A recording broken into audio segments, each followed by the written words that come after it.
오늘은 성경의 사람 스데반이라는 제목으로 은혜를 나누려고 합니다. 오늘 본문 사도행전 7장 전체를 보면 스데반이 복음을 전하다가 순교하는 모습을 보게 되는데 기독교 2000년 역사에 처음 있는 순교의 장면입니다. 사도보다 야고보가 나중에 순교를 하는데 야고보 사도보다 먼저 집사였던 스데반이 순교합니다. 뒤에 보게 되겠지만 돌에 맞아서 순교하게 되는데 그 모습은 참으로 성스러워 보입니다. 자신에게 돌을 던지는 이들을 향해서도 결코 원망하지 않고 오히려 그들을 위해서 기도하는 스데반의 모습도 나타나 있습니다. 살고 싶은 것은 누구나의 본성이고 고통을 거절하는 것도 사람의 본성이고 억울한 것을 못 견디는 것도 사람의 본성인데 그 모든 것을 거슬러 끝까지 주님의 사람으로 자기의 생명을 고스란히 하나님께 바치는 그런 모습입니다. 도대체 그 무엇이 스데반을 이렇게 만들었을까? 그것은 스데반의 영성 때문이라고 말씀드릴 수 있습니다. 스데반의 영성이라는 것은 초월적인 영적 상태를 가리킵니다. 그러니까 초월적인 영적 상태이기 때문에 세상이 이해할 수 없는 상태의 영적 존재인 것입니다. 그래서 돌로 자기를 때려 죽이는데 그들을 위해서 기도합니다. 초월적 상태죠. 그가 가지고 있는 영성이 그 모든 것을 극복하게 하고 있었다라는 것입니다. 영성이라는 것은 매우 부드러우면서도 매우 강한, 그러므로 죽음도 감당할 수 있는 그러한 놀라운 것들이라고 말씀드릴 수 있습니다. 그렇다면 이 스데반의 영성은 어디에서 왔을까? 물론 사도행전 6장에서 7 집사를 뽑을 때 그 조건이 성령에 충만한 사람이 첫 번째 조건이었으니까 스데반도 성령에 충만한 사람이 그 전제 조건입니다. 그러니까 스데반은 성령에 충만한 사람입니다. 그게 영성의 기초라고 한다면 또 하나의 기초가 있는데 그게 뭐냐? 스데반이 성경의 사람이다. 하나님의 말씀을 가지고 있는 사람이었다라는 것입니다. 우리가 뒤에 부분만 읽었습니다마는 사도행전 7장 대부분 1절부터 50절까지가 사실은 스데반의 설교입니다. 변론적 설교입니다. 사도행전 6장에 보면 스데반을 말로 이길 수 없으니까 모함을 해서 그를 죽이기 위해서 거짓말을 만들어냅니다. 거짓 증인도 세웁니다. 어떤 거짓말을 하느냐? 스데반이 모세를 모욕했다. 스데반이 하나님을 모욕했다. 스데반이 성전을 헌다고 말했다. 이렇게 일방적으로 다른 거 앞뒤를 다 잘라서 그 말을 해서 모세를 모욕하면 돌에 맞아 죽을 수밖에 없고 하나님 모욕하면 돌에 맞아 죽을 수밖에 없고 성전이 절대적인 시기에 성전을 모욕했으니까 또 죽어 마땅한 죄인이 되도록 만든 것인데 그것에 대한 변론적 설교를 7장 1절부터 50절까지 지금 성경을 통해서 대답해 주고 있는 그러한 장면입니다. 그런데 스데반의 이 대답이 무엇으로의 대답이냐? 아브라함 때부터, 창세기 12장에 등장하는 아브라함의 때부터, 또 출애굽기, 레위기, 신명기, 민수기, 신명기에 나오는 그 모세의 이야기까지, 그리고 사무엘 상하, 열왕기 상하, 역대 상하에 등장하는 다윗의 때까지를 다 이야기하면서 그것으로 그들의 말이 잘못되었음을 성경으로 증명하고 있는 그러한 장면이고 성경을 구체적으로 적용해서 그 모든 변론들을 펼쳐내는 그러한 모습입니다. 그러니까 스데반의 영성 그 배경에 뭐가 있었느냐? 굳건한 하나님의 말씀, 성경이 있었다는 것입니다. 그러니까 스데반을 성령의 사람이라고도 할 수 있지만 다르게는 성경의 사람이라고도 말해야 하는 것입니다. 진리가 그 안에 충만하여 넘쳐서 진리로 모든 것을 이기고 있었던 것입니다. 그렇다면 성경은 과연 어떤 책일까? 어떤 책이길래 스데반이 죽음까지 이기게 만들었을까? 억울함을 다 이기게 만들었을까? 기꺼이 돌에 맞을 수 있었을까? 성경 성경은 여러 가지로 설명할 수 있는데 인간을 구원하려고 주신 하나님의 말씀, 그것이 첫 번째입니다. 우리 다 함께 요한복음 20장 31절 말씀을 보겠습니다. 요한복음 20장 31절 합독합니다. 오직 이곳을 기록함은 너희로 예수께서 하나님의 아들 그리스도이심을 믿게 하려 함이요 또 너희로 믿고 그 이름을 힘입어 생명을 얻게 하려 함이니라. 아멘. 성경은 예수님에 대한 책입니다. 예수님이 하나님의 아들이시고 또 그리스도가 되신다, 즉 구세주가 되신다라고 말씀하고 있습니다. 이 사실이 믿어질 때 우리는 구원과 생명을 얻게 됩니다. 얼마나 많은 사람들이 이 성경을 통해서 죄사함 받고 구원받고 영원한 생명을 얻었는지 모릅니다. 그러면 그 근거가 뭐냐? 성경입니다. 성경. 성경이 예수님을 구세주로 말씀해 주고 있기 때문에 성경을 통해서 구세주를 알아보고 성경을 통해서 예수님을 믿게 되고 그 성경을 통해 믿게 된 예수가 구원의 하나님의 말씀 그대로 우리를 구원에 이르게 한 것입니다. 또한 성경은 구별된 책입니다. 구별된 책. 성경이라고 할 때 이 성자 한문으로 성자인데 이걸 굳이 파싱을 해서 성자와 경자를 따로 떼서 보면 성자를 거룩한 성자, 이 히브리어로는 코데스라는 단어를 썼는데 구별했다. 세상을 떠나 있는 말씀이다. 하나님과 관계된 말씀이다. 이 세상에 없는 하나님의 말씀이다. 이렇게 코데스라는 단어가 구별될 성을 우리에게 말해주고 있습니다. 그 다음에 경이라고 할 때 이 경은 책으로의 경이 아니고 이 경이라고 할 때 헬라어 캐논이라는 단어를 썼는데 이 캐논이라는 단어는 척도, 표준이라는 의미를 갖고 있습니다. 그러니까 하나님이 주신 삶의 척도, 삶의 잣대, 삶의 처방 이렇게 이해하면 됩니다. 그래서 신앙생활을 어떻게 해야 되느냐? 하나님의 말씀을 가지고 해야 하는 것입니다. 그런데 스데반은 하나님의 말씀을 알고 있었고 그 말씀을 무려 아브라함 때부터 다윗까지는 900년의 시간이 걸렸는데 그 900년을 이 한 장, 7장 안에 다 압축해서 넣어서 영적 의미까지 다 말해줄 수 있을 만큼 말씀이 그 안에 강같이 흐르고 있었다는 것입니다. 그리스도인이 무엇에 근거해서 예수님을 믿느냐? 또 무엇에 근거해서 그리스도인이 그 삶을 사느냐? 성경입니다. 성경. 성경에 근거해서 믿고 성경에 근거해서 사는 사람, 그들이 진짜 크리스찬입니다. 이것은 정확한 내비게이션을 가지고 살아가는 인생과 같습니다. 우리의 인생은 누구나 한 번밖에 살지 못하는 초행길 인생이기 때문에 어떻게 어디로 가야 되는지 모른 채 살고 있는 것입니다.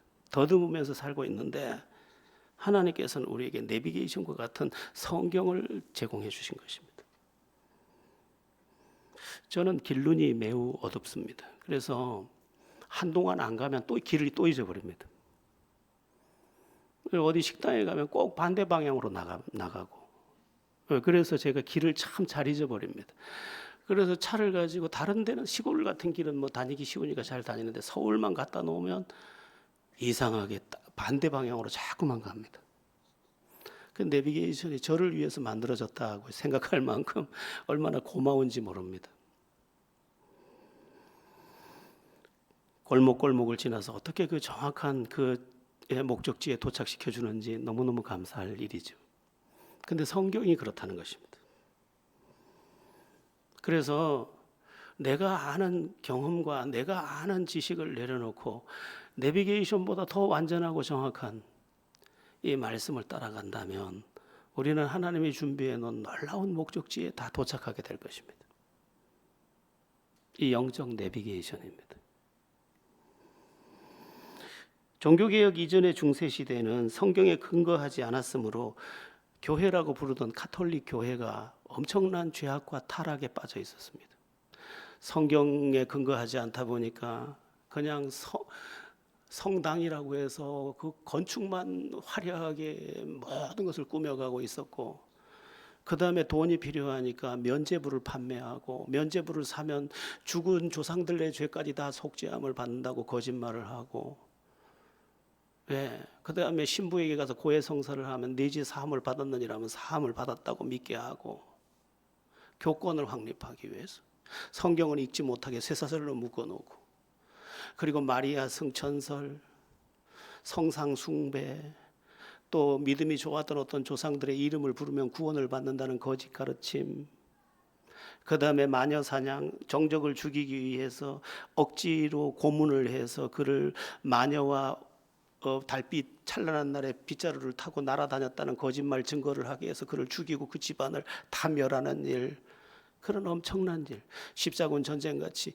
십자가를 새기고 가면 무조건 이긴다고 보내서 그 엄청난 죄악을 8차에 걸쳐서 그 젊은이들을 다 도둑놈으로 만들고 그랬던 비참한 시절이 있었습니다. 성경대로 믿지 않으니까 이게 기독교가 미신이 돼가지고 그만 역사적으로 어마어마한 오점을 남기고 말았던 것입니다. 오늘날도 마찬가지입니다. 성경에 근거하지 않는 내 생각의 믿음은 다 하나님과 상관이 없습니다. 그래서 종교개혁의 기치를 들었던 종교개혁의 모든 그 종교개혁의 주역들은 한결같이 첫 번째로 외쳤던 게 뭐냐? 오직 성경. 진리는 무엇이냐? 오직 성경뿐이다. 구원자는 누구냐? 오직 예수. 예, 우리가 구원받을 수 있는 건 오직 은혜. 오직자를 써서 종교개혁의 기치를 올렸습니다. 여러분, 성경에 근거하지 않는 나의 열심이 나를 속일 수 있습니다. 우리 모두 성경, 다시 성경을 펴고, 그래서 우리는 펼쳐놓고 믿는 사람들이지 덮어놓고 믿는 사람들이 아닙니다. 그래서 성경을 다시 펼쳐서 성경적 삶을 오늘 추구하는 우리 모두가 되어야 합니다. 한편 성경은 약속의 말씀입니다. 성경을 이제 크게 두 부분으로 구분하는데, 구약과 신약으로 구분하는데, 약이라는 말이 약속이라는 말입니다. 구약은 오실 메시아에 대한 약속, 신약은 오신 예수 그리스도를 믿을 때 얻어지는 구원의 약속. 그래서 약속의 책입니다. 약속의 책. 세세한 부분도 마찬가지입니다. 우리를 통한 하나님의 말씀의 약속을 우리가 붙들고 있는 것입니다. 구원에 대한 것도 약속을 붙잡는 것입니다. 예수 믿으면 구원, 그 약속을 지금 붙잡는 것입니다. 죄사함, 예수 믿으면 죄사함, 그 약속을 붙잡는 것입니다. 기도 응답 어떻게 하느냐? 기도 응답을 어떻게 믿고 나아가느냐? 약속을 붙잡고 나아가는 것입니다. 죽음 너머의 천국 어떻게 바라보느냐? 약속을 붙들고 나아가는 것입니다. 약속입니다. 약속. 이 세상은 지금 약속을 받지 못했습니다. 아무런 약속이 세상 사람들과는 돼 있지 않습니다. 그러므로 약속이 없는 이 세상은 불안하고 초조하고 또한 아무런 기약이 없는 삶을 살아야 되기 때문에 오늘도 방황하고 있는 것입니다. 우리에겐 약속이 있습니다. 이 약속들은 얼마나 소중한지 모릅니다. 대구에 있던 어떤 아버지 장로님하고 아들 장로님하고 이제 마지막 이별을 하는 죽음의 시간이 왔을 때, 아버지가 너무 괴로워하니까 아버지 퍼뜩 가이소. 이 경상도 말이 좀 투박하잖아요. 퍼뜩 가이소. 갈 데 있는데 뭐 그래 힘들어합니까? 퍼뜩 가이소. 저도 금방 갈게요. 이랬다는 거예요. 기약이 있는 게 기약이. 그래서 먼저 가세요. 빨리 가세요. 걱정 말고 가세요. 저도 곧 갑니다. 우리 거기서 만날 거잖아요. 기약을 가지고 약속을 다시 해내는 사람들, 그가 크리스찬들인 것이죠.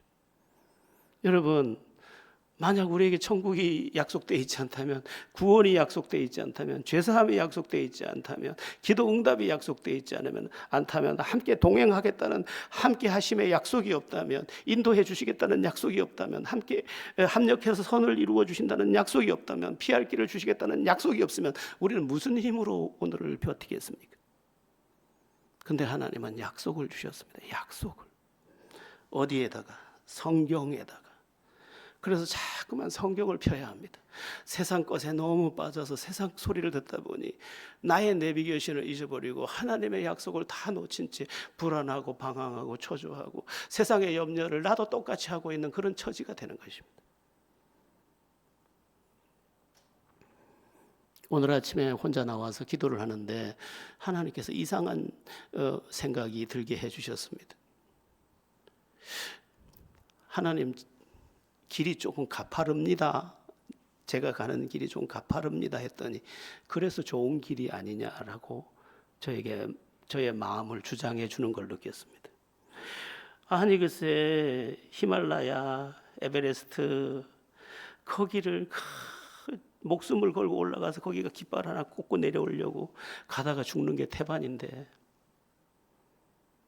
그리고 그걸 정복하고는 막 세상을 다 얻은 것처럼 하는데, 그래서 제가 그렇네요 하나님, 그 높은 산일수록 더 좋고 가파른 산이라서 더 좋은 거였네요. 제가 올라가겠습니다. 또 하나님 함께 하시니까, 그러니까 마음이 얼마나 좋은지, 가팔라서 더 좋은 길이라는 생각을 했습니다. 함께 하시겠다는 약속이 있기 때문에, 영원토록 너를 버리지 않겠다는 약속이 있기 때문에, 그리고 죽어도 구원이라는 약속이 있기 때문에, 또 이 장막집이 무너지면 영원한 거처가 예비되어 있다는 약속 때문에 오늘은 능히 웃으면서 갈 수 있는 것이죠. 우리는 성경을 다시 펴고 약속을 붙잡아야 합니다. 우리 조지 밀러가 기도할 때 항상 성경부터 펴고 약속이 있는가 보고 약속을 붙잡고 기도했다고 하지 않습니까? 그래서 하나님은 약속대로 응답해 주셨고, 그 응답을 품에 넘치도록 가지고 그 수백 년의 역사 동안 지금 그 우리의 감동을, 우리 마음의 감동을 날라 다 주고 있지 않습니까? 성경은 또한 구원을 넘어서 우리를 새롭게 하는 말씀입니다. 사실은 이런 성경 이야기를 다 하기에는 어쩌면 1년 12달을 다 해야 할 것입니다. 왜냐하면 성경에서 성경 이야기가 계속되기 때문입니다. 그러니까 오늘 한 부분만 말씀을 드리는 것인데, 성경은 우리의 구원을 넘어 우리를 새롭게 한다, 이 말씀을 또 좀 보겠습니다. 시편 19편 7절에서 8절 말씀을 우리 합독해 봅니다. 여호와의 율법은 완전하여 영혼을 소성시키시며 여호와의 증거는 확실하여 우둔한 자를 지혜롭게 하며 여호와의 교훈은 정직하여 마음을 기쁘게 하고 여호와의 계명은 순결하여 눈을 밝게 하시도다. 아멘. 여호와의 율법, 여호와의 계명, 이게 교훈, 이게 전부 하나님의 말씀을, 성경을 가리키는데, 그 성경이 주는 우리에게 주는 그 놀라운 은혜, 우리를 변화시키는 4가지 은혜가 나오고 있는데, 첫째는 영혼을 소성시킨다, 이렇게 말씀하고 있습니다. 여호와의 율법은 완전하여 영혼을 소성시키며, 영혼을 소성시킨다는 말은 곧 삶에 활력을 준다는 말입니다. 쉽게 말하면 살아갈 용기도 생기고 의지도 생기고 희망도 생기고, 뭔가 기대할 수 있는 것들이 내 안에 살아난다는 것입니다. 뜨거운 여름날 그 시들었던 풀들이 오후에 단비를 맞으면서 싱싱하게 일어나서 바람을 타고 춤을 추는 것처럼, 하나님의 말씀이 내게 딱 들어오고 나니까 내 삶이 시들하던 것들이 사라지고 의욕이 솟구치고 희망이 솟구치고 힘이 나면서 모든 것을 할 수 있다고 고백하게 되더라는 것입니다. 사도 바울이 빌립보서 4장에서 말했던 것처럼 내게 능력 주신 자에서 내가 모든 것을 할 수 있느니라고 고백하는 하나님의 사람으로 태어나더라는 것입니다. 성경은 그런 것입니다. 성경을 읽는 중에, 또 성경을 배우는 중에 어떤 말씀이 딱 들어오면 그 말씀 하나가 나를 확 살려버립니다. 그날부터 생기 있는 인생을 내가 살아내게 되는 것입니다. 사람들이 왜 저렇게 힘드냐? 영혼이 소성되지 못해서 그렇거든. 그럼 영혼을 소성시키는 힘이 어디서 오느냐? 하나님의 말씀, 성경에서 온다는 것입니다. 다윗은 이 경험을 참 많이 한 사람입니다. 항상 말씀을 붙잡고 힘을 냈습니다. 그래서 성경을 생명의 말씀이라고 하는 것입니다. 세상 소리는 들으면 낙심되고 나를 주저앉히지만 이 하나님의 말씀이 내게 들리거나 읽혀지고 내 안에 도착을 하면 내가 이상하게 살아나더라는 것입니다. 여러분들 모두 성경을 가까이 하고 곧 성경 속에서 영혼이 소송케 되는 그 은총을 누리는 은혜가 있기를 축원합니다. 두 번째는 우둔한 자를 지혜롭게 하며 이렇게 말씀하고 있습니다. 우둔한 자를 지혜롭게 한다. 누가 봐도 둔하고 누가 봐도 지혜롭지 못한 어떤 사람이 성경의 사람이 되고 난 후에 보니까 그 누구도 비교되지 않는 지혜자가 돼 있더라는 것입니다. 여러분, 지혜롭다는 것은 보통 이야기가 아닙니다. 다니엘을 가리켜서 지혜로운 사람으로 명명하고 있는데 다니엘이 얼마나 지혜로웠는지 그 바벨론 제국의 모든 사람보다 뛰어났다고 되어 있고 그 뛰어남을 통하여서 총리가 되고 포로된 백성이 그 이방 나라에서 포로민으로서 그곳에 총리가 된 것입니다. 그런데 그러는 동안에 이게 계속 제국이 망하면서 다른 제국이 이제 나중에 페르시아 제국까지 옮겨지게 되는데 제국이 바뀌는데도 그러니까 왕조가 바뀌는데도 고려 왕조에서 조선 왕조로 바뀌었는데도 불구하고 고려 왕조의 총리가 조선 왕조의 총리가 되는 것처럼 그렇게 내 왕조의 총리로 그 자리를 지키며 장차 일어날 새 하늘과 새 땅까지 그리고 오실 예수까지 다 바라보는 그런 눈을 얻게 됩니다. 그러니까 우둔한 사람, 자기 앞가림도 못하던 사람이 성경이 들리면서 성경이 읽혀지면서 성경이 그 영혼을 깨우면서 그 안에 지혜의 샘이 탁 터져 나오더라는 것입니다. 그리고 그 지혜가 그를 위대한 인생으로 만들어내더라는 것입니다. 여러분, 성경에는 모든 것에 대한 대답이 다 들어 있습니다. 한 가지도 빠진 게 없습니다. 성경에도 그렇게 기록되어 있는데 그럴 수밖에 없는 것이 하나님께서 당신이 사랑하는 자기 백성이 모든 부분에서 이 말씀을 통해 답을 얻을 수 있도록 주신 말씀이기 때문에 하나도 빠짐없이 모든 말씀 속에서 답을 주시고 계신 것입니다. 어떻게 살아야 될지 모르겠다고요? 성경을 펴세요. 부부생활 성경을 펴세요. 자녀 성경을 펴세요. 사회생활 성경을 펴세요. 내 마음 성경을 펴세요. 내 생각 성경을 펴세요.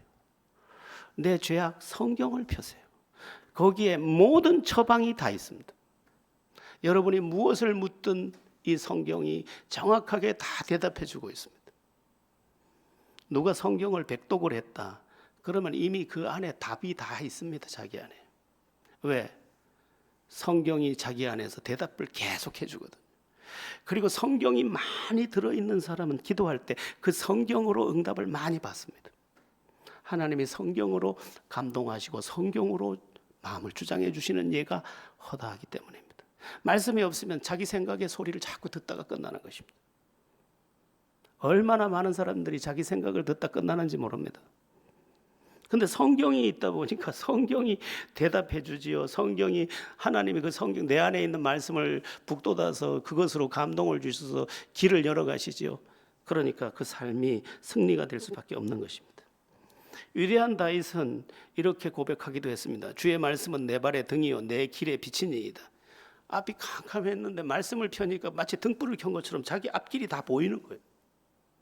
발에 빛이 달린 것처럼 앞을 한 걸음을 내디디면 저쪽이 보이고 한 걸음 내디디면 저쪽이 보이고 길이 보이는 인생을 살아갔던 것입니다. 다윗이 어떻게 승리했느냐? 보고 살았기 때문에 승리한 거지. 왜 사람들이 승리하지 못하냐? 안 보고 그냥 허우적거리기 때문에 실패하는 것입니다. 간혹 가다가 성경을 읽다가 병 고침 받은 사람도 더러 있는데 하나님의 말씀이 그의 모든 부분을 회복시키기 때문입니다. 말씀을 읽다가 병 고침 받을 수 있습니다. 얼마든지요. 어딘가를 갔는데 너무너무 두려워서 너무너무 두려운 어떤 터는 두렵습니다. 터가요. 두려움을 줍니다. 근데 기도하고 성경을 폈는데 마치 방 안이 그 파스텔 톤 노란색 같이 온 방이 뒤덮이면서 평안이 밀려오는데 세상에 그 두려움은 어디서 왔던 건지 흔적도 없이 다 사라지고, 아침 햇살이 뜨면 어둠이 흔적도 없이 사라지듯이 내 영혼에 평안이 싹 깃드는 것을 경험할 수 있었습니다. 성경은 놀라운 책입니다, 여러분. 그래서 성경을 하나님이 주신 최고의 선물이 성경인데, 우리는 이 최고의 선물을 제쳐두고 믿다 보니까 우리의 삶에 능력도 없고, 또한 이 하나님이 주신 선물의 효능도 가지지 못하는 그런 안타까움 속에 있는 것입니다. 하나님의 말씀은 시편 19편 7절 8절에서 또 우리에게 무엇을 주느냐, 세 번째는 마음의 기쁨을 준다고 말씀하고 있습니다. 8절에 보면 여호와의 교훈은 정직하여 마음을 기쁘게 하고, 여러분, 마음이 기뻐지면 다 해결된 겁니다.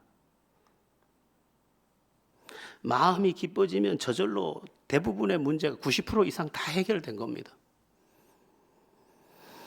그것을 알고 있던 사도 바울은 감옥에서조차 밖에 있는 성도들에게 무엇을 주문했느냐, 항상 기뻐하라, 내가 다시 말하노니 기뻐하라, 니들이 기쁨이 회복돼야 된다, 그러면 다 된 것이다, 이렇게 본 것입니다. 여러분, 성령 충만 받고 진리의 말씀이 임하면 기뻐집니다. 기쁘면 다 해결된 겁니다. 우리의 문제가 뭐냐, 기쁨이 솟구치지 않고 슬픔이 솟구치고 우울함이 솟구치고 또 불편함이 솟구치고 뭔가 안 되겠다는 생각이 솟구치고 자꾸만 내가 어둠 속으로 침몰돼 가는 문제가 있는 것입니다. 그 우울함도 그냥 두면 안 됩니다. 아, 왠지 우울해, 다 보기 싫어, 바깥도 보기 싫고 다 보기 싫어, 커튼 검정색으로 바꾸고 벽지도 저렇게 환한 거 보기 싫어, 까맣게 도배하고, 이러면 그는 조금 있으면 죽습니다. 여러분, 여러분의 문제 중에 문제를 하나 찾으라 그러면 어두운 겁니다. 그러니까 밝아지면 되는 거예요. 마음이 밝아졌다 그럼 다 된 거예요. 인생의 출발점, 인생의 컨트롤 타워가 마음이기 때문에 이 마음이 밝아졌느냐 어두워졌느냐가 인생 대부분을 가늠하는 것입니다. 근데 그냥 밝아지느냐, 안 밝아져요. 왜? 삶이 만만치 않기 때문에. 그런데 하나님의 말씀이 쑥 들어오면서 마음을 기쁘게 하더라는 거예요. 마음이 기뻐지고 나니까 그동안 문제라고 여겼던 것이 한 개도 문제가 안 되는 것입니다. 기쁜데 뭐, 기쁘니까 아무것도 문제가 안 되는 거예요.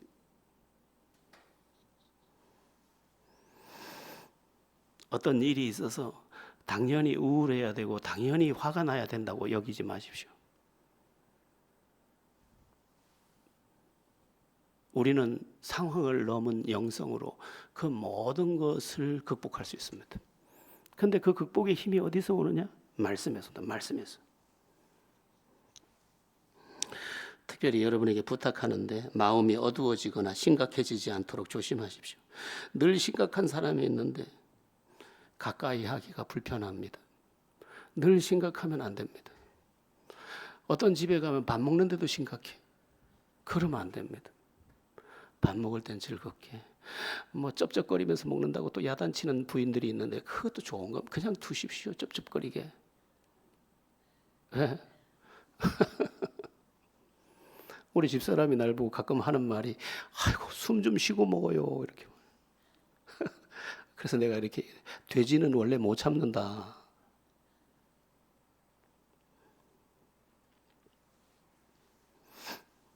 한번 따라해 보겠습니다. 밝은 마음, 밝은 인생. 하나님의 말씀이 여러분에게 들어가서 여러분의 마음을 밝히고 그 밝아진 마음이 밝은 인생을 선물하게 되기를 축원합니다.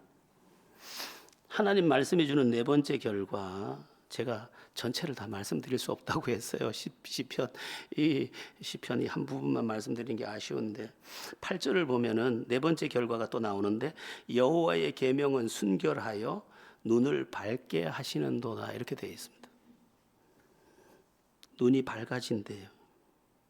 이 말은 보는 것이 달라졌다는 거예요. 진리가 딱 들어오고 나니까 보는 것이 달라졌어요. 이전에는 부정적인 것을 보던 눈인데 이제 긍정적인 것을 보는 눈이 열렸고, 이제 나쁜 것을 보는 게 아니라 좋은 것을 보는 눈이 열려버린 거예요. 은혜 받은 눈인 거죠. 이 은혜 받은 눈은 우리를 참 아름답고 복되게 합니다. 몸빼 입은 아내를 보는데 처진 살결이 몸이 보이는 게 아니고 고마움이 보이는 거예요. 고마움이. 그게 어느 몸매 예쁜 여인의 몸보다 더 예뻐 보이는 거예요. 보는 게 다릅니다. 보는 게, 그리고 눈이 고마움이라는 콘택트 렌즈로 씌워져 있어서 모든 게 고맙게 보이는 거죠. 귀하게 보이는 겁니다. 그러고 나니까 전체 속에서 감사할 수밖에 없고, 그리고 그 감사 속에서 찬송할 수밖에 없고, 그러는 중에 다시 하늘이 열리고 행복이 열리고 또 축복이 열리는 것이죠. 눈이 잘못되면 큰일 납니다. 그래서 우리의 눈이 새로워지는 복을 받아야 되는데 그 복이 어디 있느냐? 하나님의 말씀을 계속 읽다 보니까, 하나님의 말씀이 딱 들어오고 나니까 내 눈을 딱 바꿔버렸어요. 마음 바꿨죠. 눈 바꿨죠. 지혜 바꿨죠. 다 바꿔. 그런 내 영혼이 소송됐죠. 다 바꿔버린 것입니다. 그래서 은혜 받은 사람들의 삶은 활기차고요. 그래서 은혜 받은 삶은 하나님 앞에서 빛되고 또한 세상 앞에서 눈부십니다. 그렇게 될 수밖에 없어요. 그런 분들이 많이 있잖아요. 이 모든 것을 뭐가 만든다고요? 성경이. 지난번 다니엘 기도회 때 조혜련 집사가 성경에 대한 이야기를 참 많이 해줘서 고마웠어요. 아니, 우리가 성경 가지고 믿는데 왜 성경을 안 읽지? 자기 생각에. 그래서 성경을 읽자. 그러면서 성경 읽기 운동을 했는데 그 주변에서 일어나는 많은 기적이 있었지 않습니까? 여러분, 성경을 다시 펴십시오.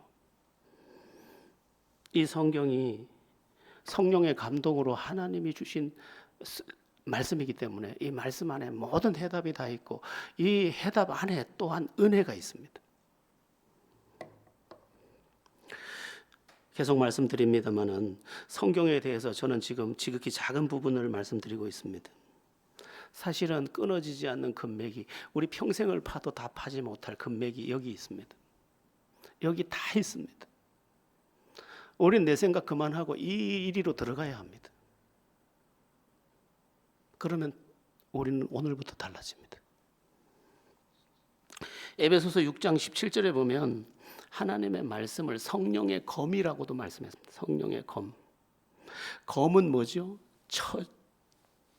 물리치는 겁니다.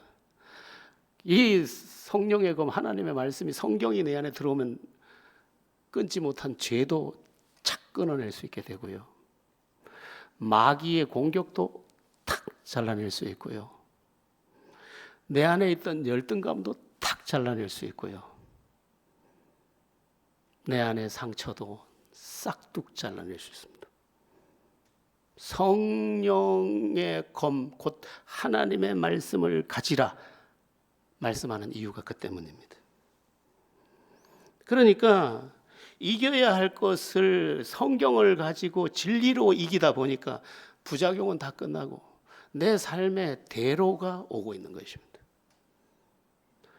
오늘 시편 19편 이야기를 주로 했는데 시편 119편도 여러분 집에 가서 읽어보시면 176절을, 시편 119편이 오직 성경에 대한 이야기만 176절을 써놓았습니다.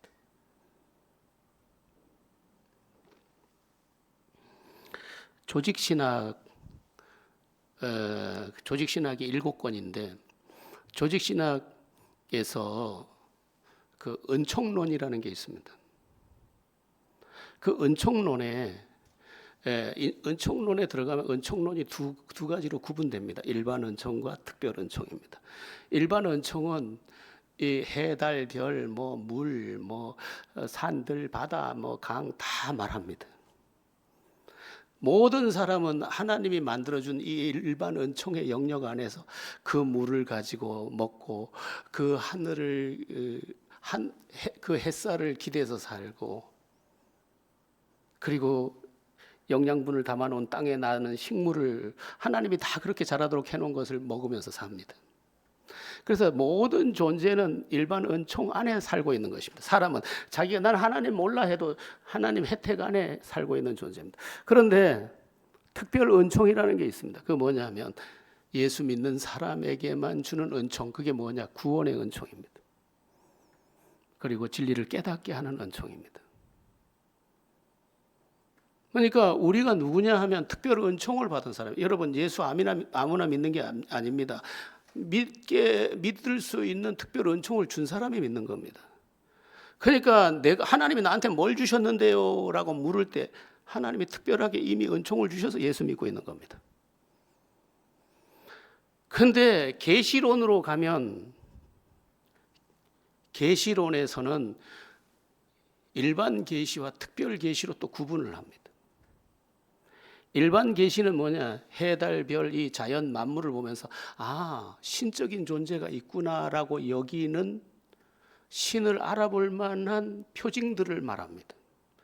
사계절이 이렇게 뚜렷하고 심고 거두는 것이 이렇게 생명의 이 순환들을 보니까 신적인 존재가 아니고는 설명할 수 없구나. 그걸 막연하게 보고 신적인 존재가 있어야 돼라고 여기는 것이 일반 계시입니다. 그래서 모든 나라에 가면 모든 미개한 족속들도 다 나름의 신을 다 갖고 있습니다. 그러니까 신을 빼놓고는 설명할 수 없는 게 너무 많으니까. 그러나 그것은 하나님을 알아보게 하지 못합니다. 그런데 특별 계시라는 게 있습니다. 더 바이블입니다. 여기는 세상이 어떻게 만들어졌고 사람이 어떻게 만들어졌으며 또 사람은 왜 오늘 불행해야 되며 사람을 하나님께서 어떻게 구원하기를 원하시는지 그리고 죽음 너머에는 뭐가 있는지 정확하게 완전하게 빈틈없이 빼곡하게 말씀해 두셨습니다. 그러니까 우리는 특별 계시를 선물로 받은 사람, 특별 계시, 특별 은총을 입고 특별 계시를 내가 너에게 이것을 준다. 이것을 가지고 내가 누군지를 알고 이것을 가지고 네가 지금 어디로 가고 있는지를 알고 그리고 이것을 가지고 너의 인생을 꽃피워라. 그래서 친히 주신 말씀입니다.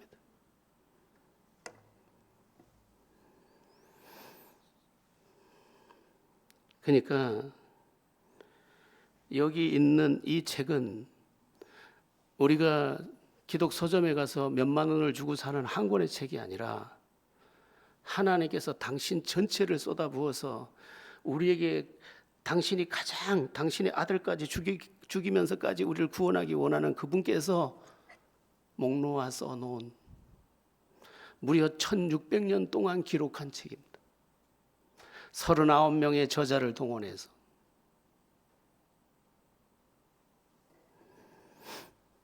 오늘날 바다를 항해하는 배들은 GPS를 다 장착해서 다닙니다. 하늘의 비행기도 마찬가지입니다만. 그래서 좌표를 찍으면 어제 그 자리에 정확하게 도착할 수 있습니다. GPS로 좌표를 찍기 때문에. 근데 GPS가 없던 때는 어떻게 됐느냐? 나침판도 없으면 어떻게 북극성 하늘의 별을 보고 이제 방향을 잡고 아니면 어부의 경험. 그러니까 항상 여러 가지 어려움을 겪어야 했습니다. 하나님은 우리가 길을 잃지 않기를 원하셔서 GPS, 또는 내비게이션, 또한 영혼부터 영혼까지의 그 길을 다 우리에게 제시해 주셨습니다. 불안하냐? 열어봐. 답답하냐? 열어봐. 죽고 싶냐? 열어봐. 여기에 있다니까. 여기에.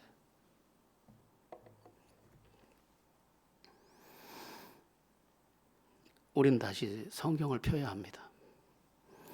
백화점 왕으로 불렸던 존 워너메이커, 그는 초등학교 2학년밖에 학교를 갈 수 없었습니다. 집이 망했기 때문에. 그래서 그가 벽돌 공장에서 일을 할 때 주일 학교를 열심히 다니면서 선생님을 통해서 성경 한 권을 이제 사게 됩니다. 이렇게.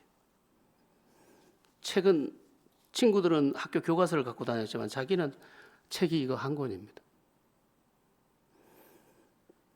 워너메이커는 그 책값을 갚기 위해서 1년 이상 벽돌 그 수고한 것에 생활비를 뺀 것을 선생님에게 매주 갚았습니다. 근데 나중에 시간이 흐른 후에 누가 승리자가 되었느냐? 학교에서 그 책 모든 것을 다 배운 그였느냐? 아니. 워너메이커가 백화점 왕이라는 별명을 얻고, 그리고 최신부 장관이 되고, 미국 역사상 그렇게 위대한 사람이 없을 만큼 링컨에 버금가는 그러한 위대한 인생을 살아내게 됩니다. 무엇이 그렇게 만들었느냐? 성경입니다. 성경. 스데반 순교 이야기를 이제 다음 주에 할 텐데, 여러분, 우리는 성경을 다시 펴야 합니다. 내 생각에 속지 마십시오. 너무 많은 사람들이 자기 감정에 속고 자기 생각에 속고 자기 욕심에 속고 너무너무 많이 속으면서 살고 있는 것을 봅니다. 우리는 어떤 사람이냐라고 물으면 성경적 존재여야 합니다. 다시 성경을 붙들고 스데반이 죽음까지도 불사하고 지금 모든 것을 감당해냈던 영성의 배경이 됐던 이 말씀, 아브라함 때부터 하나님이 처음 아브라함을 불러서 자기 백성의 씨를 삼았던 그날부터 당신이 가장 사랑했던 다윗의 때까지를 정확히 해석해서 정확히 그 말씀 안에서 지금 그 영성의 중심을 붙들고 승리했던 것처럼 우리가 다시 한번 하나님의 말씀을 붙들어야 합니다. 그래서 제가 욕심을 내년에는 어떻게, 새해가 되면 어떻게 성경을 읽힐 건가? 어떻게 하면 우리가 성경의 사람들이 될까? 제가 아무리 말을 한들 이 진리의 말씀을 10분의 1인들 온전히 전하겠습니까? 성경 읽기를 시작하십시오. 그리고 성경을 배우십시오.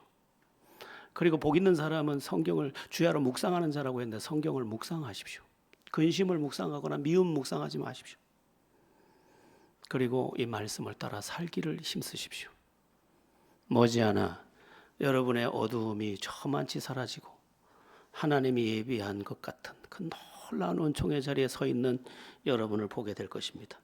여러분 모두 성경적 삶으로 승리하는 은혜가 있기를 예수의 이름으로 축원합니다.